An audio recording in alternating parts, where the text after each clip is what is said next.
આપણે ગુજરાત છે એ શહેરી વિકાસ વર્ષ 2025 ઉજવી રહ્યું છે, જેના ઉપલક્ષમાં વિકાસ સપ્તાહ આપણે 7 થી 15 ઓક્ટોબર ઉજવી રહ્યા છે।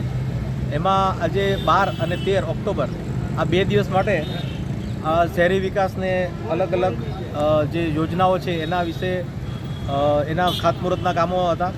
એ ઉપરાંત આપણે આજ રોજ મેરેથોન તેમજ સ્વચ્છતા રેલી પણ યોજવામાં આવી, ટ્રી પ્લાન્ટેશન કરવામાં આવ્યું। આ ઉપરાંત જે અમારી આંગણવાડી છે એની વિઝિટ અને એ ઉપરાંત જે બાળગૃહ છે એની વિઝિટ, એ પ્રકારે સળંગ 2 દિવસથી અમે આ કાર્યક્રમો લોક વિસ્તારથી અમે ઉજવી રહ્યા છીએ।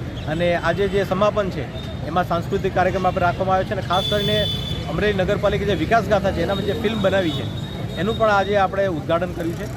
અને આમ જોઈએ તો છેલ્લા 5 વર્ષમાં કુલ અમરેલી નગરપાલિકાને સરકાર તરફથી 187 કરોડની ગ્રાન્ટો આપવામાં આવી છે, અને એ આપણે જોઈ શકીએ છીએ કે જે પાકા રસ્તા, રોડ, પાણીની વ્યવસ્થા, લાઇટની, સ્ટ્રીટ લાઇટ, સફાઈ અને દરેક પ્રકારની વ્યવસ્થિત સુસજ્જ બને એ માટે માનનીય વડાપ્રધાન નરેન્દ્ર મોદી સાહેબનો અમે આભાર વ્યક્ત કરીએ છીએ। ઉપરાંત આપણા જે મૃદુ અને મક્કમ ચીફ મિનિસ્ટર એમનો પણ આપણે ખૂબ ખૂબ આભાર વ્યક્ત કરીએ।